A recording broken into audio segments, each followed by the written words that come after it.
The hotel ballroom was aglow with chandeliers and the murmur of happy guests. I sipped my champagne, watching Sarah glide across the room in her beautiful wedding gown. Everything seemed perfect, until it wasn't. "You conniving witch! You ruined everything Dad worked for, and now you dare show your face here?" Sarah's voice cut through the air, sharp and unforgiving. Heads turned. There was a collective intake of breath. I froze, the glass slipping from my fingers and shattering on the floor. "Sarah, what are you talking about? This is your wedding day," I managed to say, struggling to keep my voice steady. She marched up to me, eyes blazing. "Don't play dumb, Paige. You manipulated the family finances to erase Dad's legacy. How could you do that to us?" I looked around at the staring guests, whispers spreading like wildfire. My heart pounded as I tried to think clearly. "I don't know what you've been told, but this isn't the time or place." "This is the perfect time and place," she snapped, her voice trembling with emotion. "My father deserves justice, and I won't let you get away with this." I started, but she cut me off. "Save it. Everyone should know the truth about you." Sarah's shouting had drawn a crowd, faces filled with a mix of curiosity and horror. James, my son, pushed through the throng, coming to stand beside me. "Sarah, this isn't the way to handle things. Let's talk about it privately." "Privately? No way. This is where everyone will hear it," Sarah retorted. "You always back her up, don't you, James?" "Because you're being unreasonable," James shot back, frustration etched in his features. I placed a calming hand on his arm. "James, it's okay. We'll figure this out," Sarah scoffed. "Typical. Always the peacekeeper."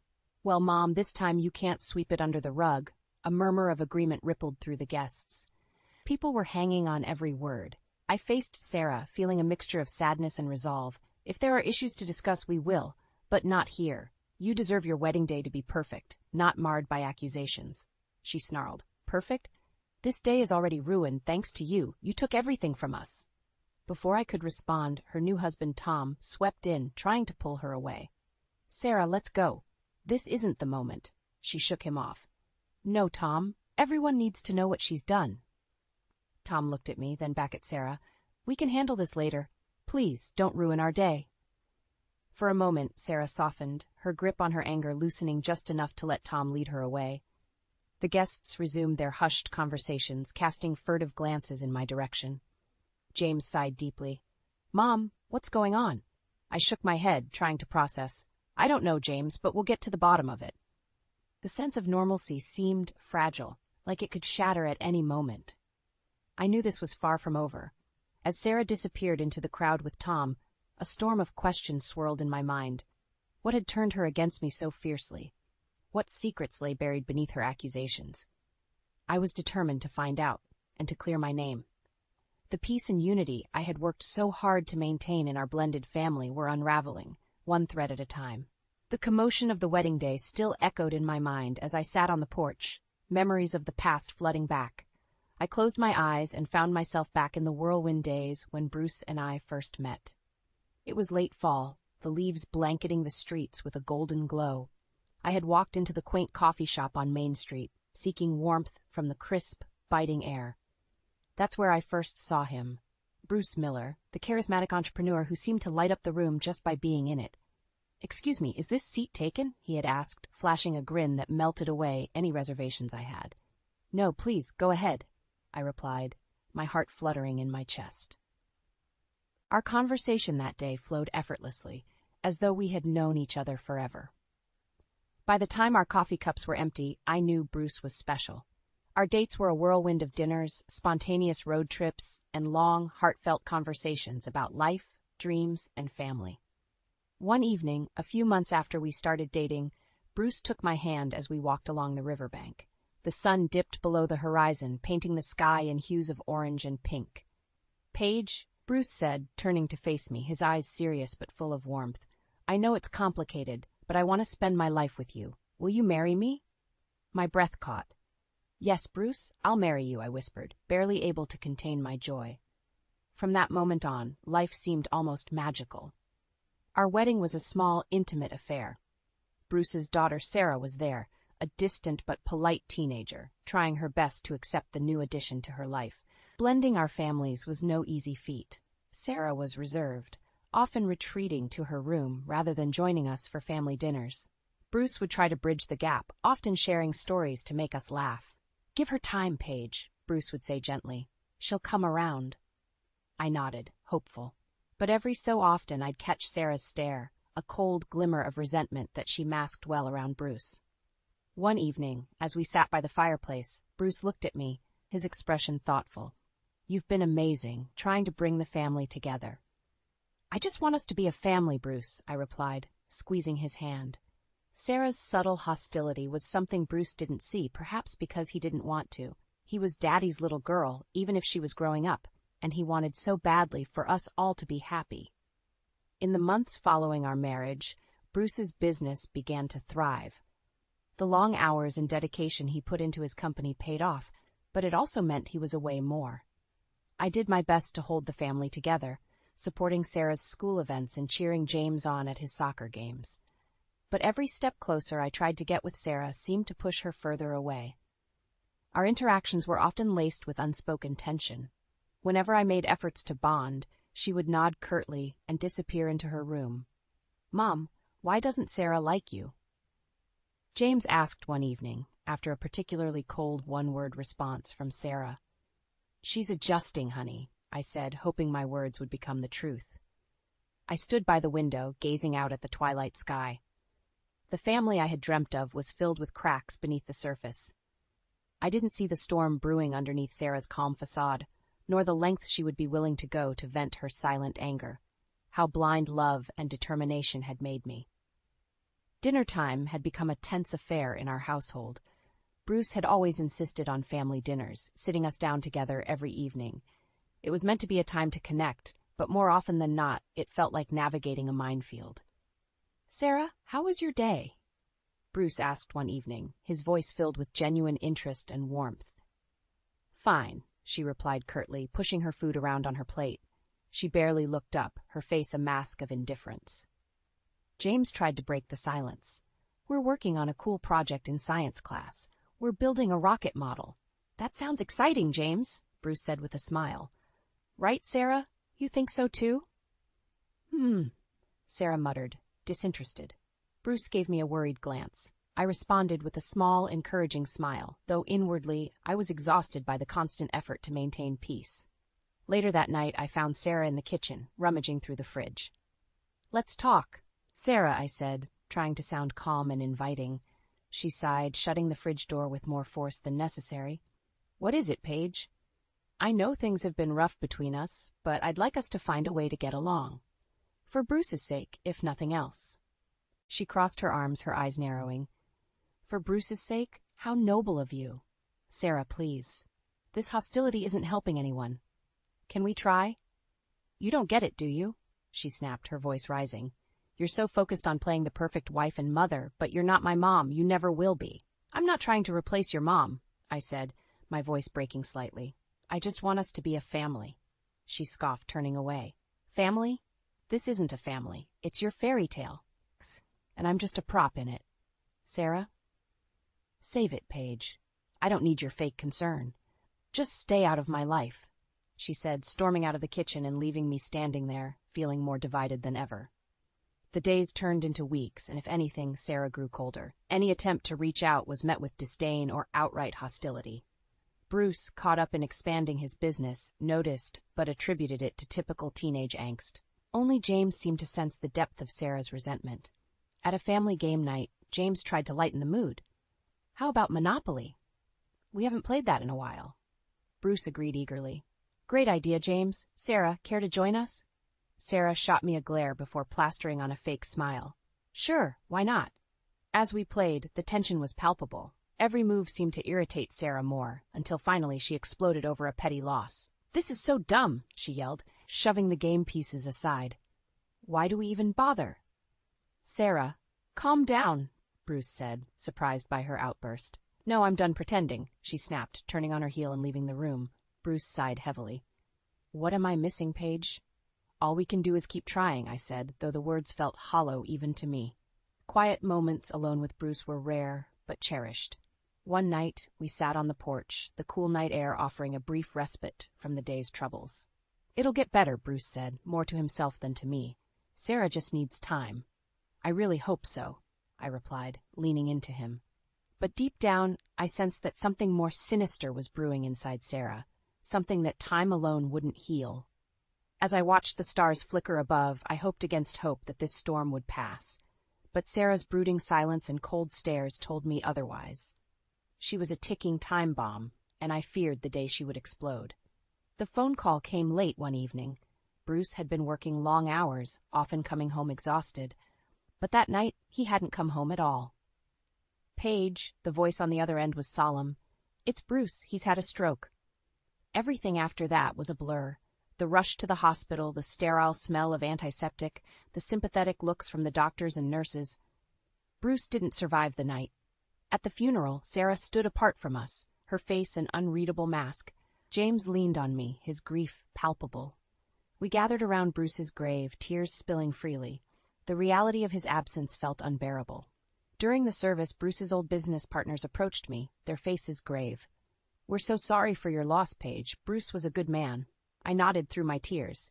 "He was." "We need to discuss some things about the company when you're ready," one of them added gently. "There are complications."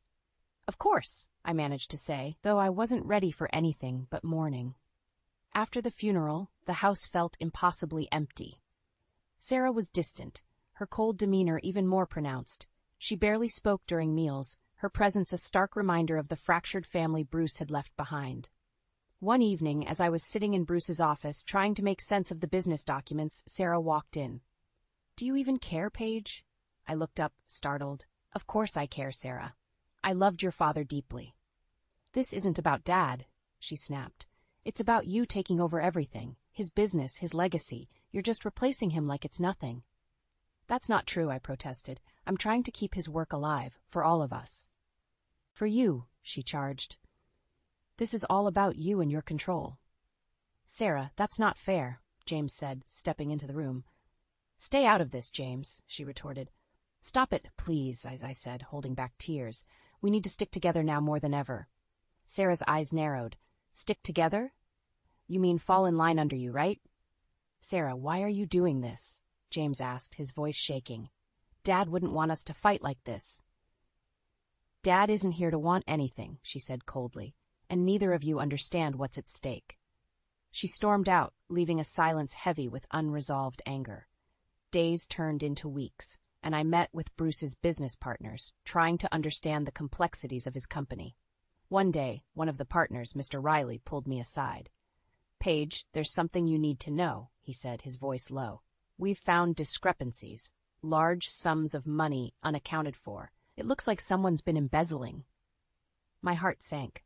"Who?" "That's the thing," he said, looking grim. "It appears to be someone close. We need to investigate further, but brace yourself. It might be someone you wouldn't expect."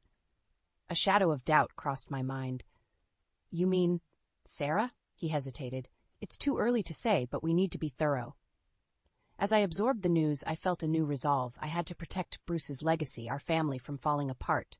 But the thought that Sarah, even indirectly, could be involved was like a knife to the heart. The undercurrent of betrayal and suspicion grew stronger, and I knew confronting this would be the toughest battle yet. The storm Sarah stirred had only begun, and as the truth loomed closer, I feared what it might reveal. "Mom," James said, sensing my unease, "we'll get through this. Together." I nodded, drawing strength from his words. "Yes, we will. We owe it to Bruce and to us." I sat in Bruce's old office, surrounded by stacks of papers and unopened letters, feeling overwhelmed. The discrepancies Mr. Riley mentioned weighed heavily on my mind. Something was terribly wrong, and I needed answers.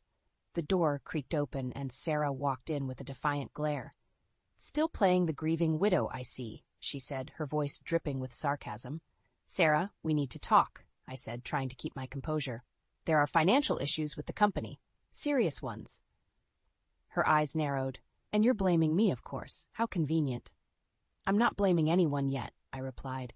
"But your father's legacy is at stake. We need to work together." "Work together? That's rich," she scoffed. "You just want control." I held up a document. "This isn't about control. Large sums are missing. Do you know anything about this?" She crossed her arms. "Why would I know anything? I have my own life, Paige. Unlike you, I'm not obsessed with running everything. I sighed, rubbing my temples. I'm trying to protect what Bruce built, and I need to understand what's happened. Maybe you should look in the mirror, she fired back. For all I know, you're the one who messed things up. James entered the room then, sensing the tension. What's going on? Your mother is accusing me of stealing, Sarah snapped. I'm not accusing you, I said, exasperated. I'm asking if you know anything. Cool it, Sarah, James said, stepping between us. Let's just calm down and figure this out. Sarah threw up her hands. Why are you always on her side, James? Wake up. She's twisting everything. Sarah, that's enough, James said firmly. Dad's gone and we need to stick together to get through this. There was a long, heavy silence before Sarah turned and stormed out. James turned to me, his face etched with worry. Mom, what's really going on? I handed him the documents. Money is missing from the company. A lot of it. We need to find out who's responsible. James frowned as he scanned the papers. Do you think it's Sarah? I don't know, I admitted, but we need to figure this out before things get worse. Days turned into sleepless nights as I pored over financial records, trying to make sense of the chaos. The more I looked, the more suspicious gaps I found. One name popped up repeatedly. Tom, Sarah's fiancé. The transactions tied back to him were too frequent and too large to be coincidences. One evening, I decided to confront Tom directly. I invited him over, making sure James was there for support. When Tom arrived, he had an air of confidence that soon wavered under scrutiny. Tom, we need to talk, I said, ushering him into the living room. His eyes darted nervously. What's this about, Paige? He asked, trying to appear casual. It's about the company's finances, I said plainly. Your name appears in some questionable transactions. Tom's face hardened. You're accusing me? I'm asking for an explanation, I countered. His eyes flickered to James, seeking an ally. James, you know I wouldn't do anything to harm the family. Just answer the question, Tom, James said, his voice cold. Tom's composure cracked. Fine. Yes, I moved some money around, but it's not what you think. I was trying to help. Help, I echoed in disbelief. By draining the company? Paige, you don't understand. Bruce was under a lot of pressure. He knew business needed an infusion, and I was handling it, Tom explained, but his words rang hollow. The police will need to hear your side too, I said, my voice steady. Tom's face turned pale. You're turning me in? I have to protect our family and Bruce's legacy, I said. Tom looked at James, desperation in his eyes. James, you have to believe me. I was set up. This isn't what it looks like. But James stepped away, disappointment clear in his expression. You broke our trust, Tom. There's no coming back from that. As Tom was led out, I felt an odd solace. The truth was starting to come to light, but there was still a long road ahead. Sarah's part in all this remained a painful mystery, one I had to unravel for the sake of everything Bruce and I had built together. After Tom's arrest, the atmosphere in our home was tense, every interaction fraught with unspoken accusations and raw emotions. I hired a private investigator to dig deeper into Tom's actions and uncover the full extent of his betrayal. The investigator, a sharp-eyed man named Mark, was thorough and relentless. One evening, Mark arrived with a stack of files, his face grave. Paige, you might want to sit down for this. I motioned for him to continue, fear and anticipation gnawing at me. We've discovered that Tom was siphoning funds directly from the company accounts for the past 2 years, Mark began. It wasn't just embezzlement. He was involved in fraudulent deals that put significant financial strain on Bruce. James, who had been listening quietly, interjected, So Tom is the reason Dad was so stressed out? Mark nodded. Yes, those financial irregularities likely contributed to Bruce's deteriorating health. A wave of grief and anger crashed over me. And Sarah? Was she involved? Mark hesitated. We haven't found direct evidence implicating Sarah yet, but her proximity to Tom raises suspicions. We need to be careful. Suddenly the front door burst open, and Sarah stormed in, face flushed with anger. What's he doing here? She demanded, glaring at Mark. We're discussing the investigation, I said firmly. Sarah's eyes blazed. So, you mean your witch hunt against Tom? He's innocent, and you're ruining his life. Sarah, we have evidence, James started, but she cut him off. Evidence, she spat. This is all a setup. Paige is framing Tom to get rid of him. I stood up, feeling a surge of frustration. Sarah, why would I do that? Bruce's company is collapsing because of Tom. He betrayed us all. Her face twisted with rage. Of course you'd say that. You've controlled everything from the start. You couldn't stand seeing us happy. Happy? James echoed, incredulous. Sarah, Tom was stealing from us and driving our father to his grave. How is that happiness? Sarah turned to me, tears in her eyes. You never wanted us to be a family. You only cared about your perfect image. Well, now everyone sees the truth about you. At that moment, Mark cleared his throat, breaking the tense silence. I think it's best if I go now. We've got a lot more work to do. As Mark left, Sarah's shoulders slumped, and she looked more vulnerable than I'd ever seen her. He's all I have left, she whispered, tears streaming down her face. I reached out to her, but she flinched. Sarah, you have us. We can get through this, but we need to face the reality. She backed away, shaking her head. I can't. You've destroyed everything. With that, she fled upstairs, leaving her words hanging in the air. James and I exchanged a sorrowful look. The storm wasn't over. It was only just beginning. In the following days, Mark's investigation unearthed more damning details. Tom had not only drained the company's resources, but also used the money to fund a lavish lifestyle and risky ventures. His actions had placed the entire business on the brink of collapse. One evening, as I was reviewing the latest findings, James sat beside me. Mom, we need to talk to Sarah. She's spiraling. I know, I said, feeling the weight of the world on my shoulders. But how do we get through to her? We'll find a way, he said, determination in his eyes. We're not giving up on her. The next morning, I went to Sarah's room, knocking softly. Sarah, can we talk? Go away, she mumbled from inside. Please, Sarah, it's important, I persisted. After a long pause, she opened the door, her eyes red from crying. What do you want? I want us to move forward, I said gently. We've all made mistakes, but we need each other now. She looked at me, a flicker of hope mingling with her anger and sorrow. How? By understanding the truth, I said, stepping inside, and by forgiving each other. For the first time, Sarah didn't pull away. She sat down, and we began to talk. It was the start of a long journey toward healing, but at least it was a beginning. Together, we would confront the past and find a way to rebuild our shattered family. Tom's arrest sent ripples through our community, and I half expected Sarah to come to her senses. But instead, her fury intensified, and she became more withdrawn. One evening, she cornered me in the kitchen, eyes blazing with desperation and anger. You did this! You've always been out to get Tom, she yelled, fists clenched at her sides. Sarah, Tom is a thief. He betrayed our family. Why can't you see that? I replied, trying to keep my voice steady. You're lying, she screamed. This is all your fault. You wanted to destroy us from the start. I stepped forward, trying to reach her. Sarah, listen to yourself. The evidence is clear. Why are you defending him? Because I love him. She burst into tears, collapsing onto a chair. I love him, and you've taken him away from me. James walked in, eyes wide with concern. Sarah, you need to understand, Tom did this to himself. He's hurt all of us. She looked up, her eyes red and puffy. You're no better, James. Always siding with her, both of you against me. That's not true, Sarah, James said softly. We're trying to protect this family. We're trying to protect you. She buried her face in her hands, sobbing uncontrollably. It was heartbreaking to see her so broken, so completely consumed by her emotions. I didn't know how to reach her, how to make her understand that we were in this together. Over the next few days, Sarah's behavior became more erratic. She would leave the house for hours, returning late at night, her eyes filled with a mixture of anger and sadness. One evening she confronted me again, this time with an even more determined look. I spoke to Tom, she said, her voice trembling. He says he's innocent, that you set him up. My heart sank. Sarah, you can't be serious. Tom is lying to you. No, you're lying, she shouted. I'm going to fight for him. I'll prove he's innocent.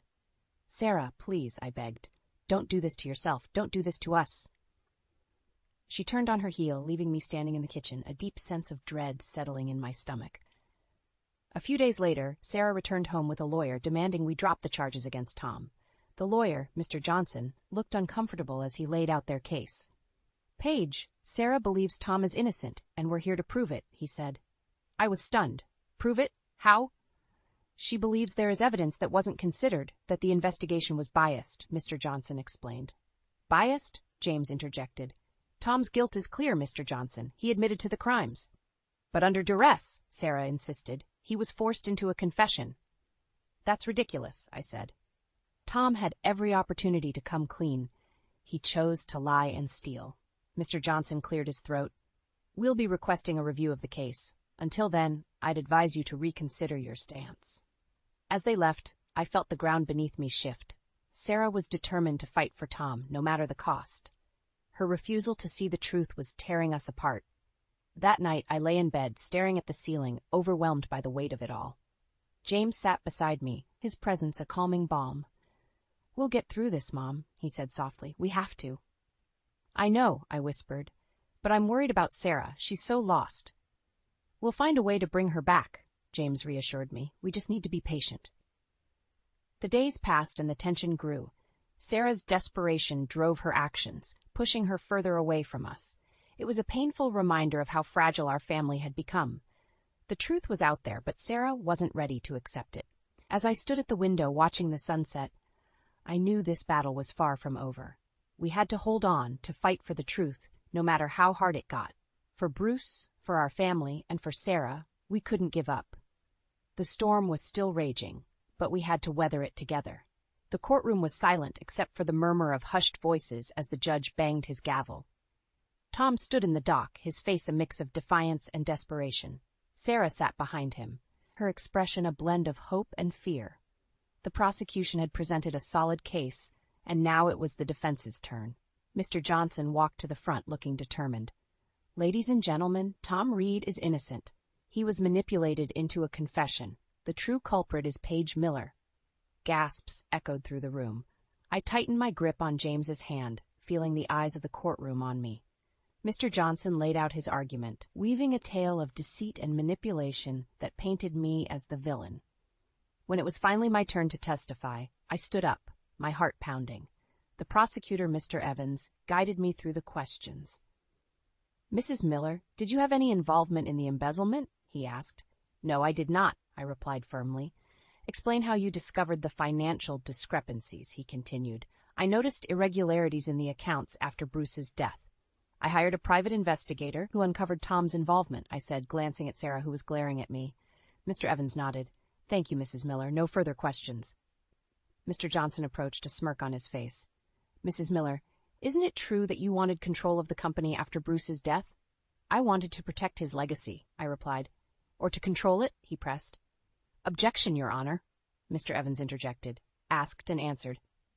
Continue, but tread carefully, Mr. Johnson, the judge said. Johnson nodded. You claim to protect Bruce's legacy, but isn't it true you made decisions that weakened the company's finances? I did no such thing, I said, trying to keep calm. But you had access to the accounts. Isn't it possible that you mismanaged funds to frame Tom? He pushed, trying to unsettle me. No, it's not, I said firmly. Tom's actions are his own. He chose to steal and betray us. Mr. Johnson sneered. Convenient for you to say. Objection, Mr. Evans said loudly, badgering the witness. Sustained, the judge said, and Mr. Johnson stepped back. When the final statements were made, the jury left to deliberate. Hours felt like days as we waited for their decision. Finally, they returned, and the foreman stood up. We, the jury, find the defendant, Tom Reed, guilty on all counts. The room erupted. Sarah screamed, No, this is a mistake. She rushed towards Tom as he was led away in handcuffs, her cries heart-wrenching. In the days that followed, Sarah's devastation was palpable. Tom had turned against her in a plea deal, revealing his true nature. She was alone, broken, and confused. I approached her one night as she sat on the porch staring into the distance. Sarah, I began softly. She didn't turn. What do you want? To help you, I said, sitting beside her. We're still a family. Her shoulders shook with silent sobs. Nothing's the same anymore. No, it's not, I agreed, but we can rebuild, together. She looked at me, her eyes filled with pain. How? One step at a time, I said gently. You're not alone, Sarah. You have us. She nodded slowly, the anger and resentment starting to thaw. It was a beginning, a fragile one, but a beginning nonetheless. In the weeks that followed, our focus shifted to rebuilding what Tom had tried to destroy. James worked tirelessly with me, restoring the company's stability. Sarah, though still struggling, began to find her footing, seeking solace in small acts of redemption. One evening, as we stood on the porch looking out at the sunset, James spoke. "Mom, we will rebuild everything he tried to destroy." I smiled, a sense of peace filling me. Yes, we will. We watched as Sarah joined us, her presence a testament to the resilience of the human spirit. Together, we would face whatever came next, the bonds of family strengthened by the trials we had endured. For Bruce, for us, and for the future, we would continue forward, hand in hand.